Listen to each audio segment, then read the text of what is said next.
The IPL fever grips the entire country as the 16th edition of the world's most competitive and cash-rich league is all set to begin. But this year's IPL is not going to be like the ones in the past. No, the number of teams has not increased, nor has the number of games, but even then, IPL 2023 will be different from the previous ones.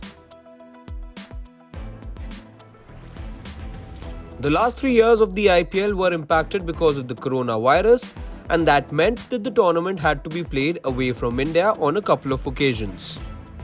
The IPL did return to India last year, but it was based in a couple of cities because of COVID restrictions.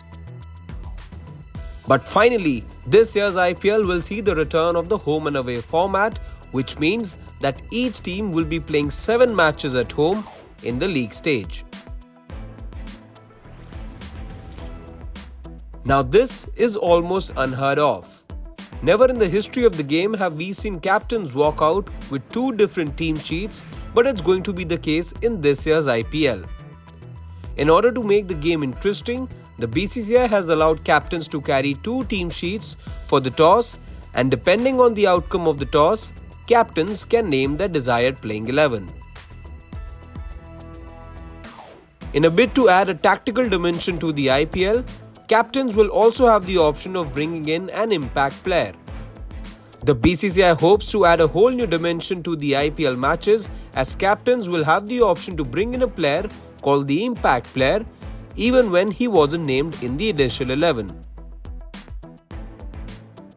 In order to make the game controversy-free and eliminate human error as much as possible, players will also have the option to review wide and no ball calls made by the on-field umpire. The decision to include this in the IPL was made after it was first tried in the recently concluded Women's Premier League. And lastly, unlike any of the IPLs before, the 2023 edition of the IPL will have 2 different broadcasters. After an intense bidding war, the broadcast rights for television and digital platforms was awarded to 2 different broadcasters for the very first time.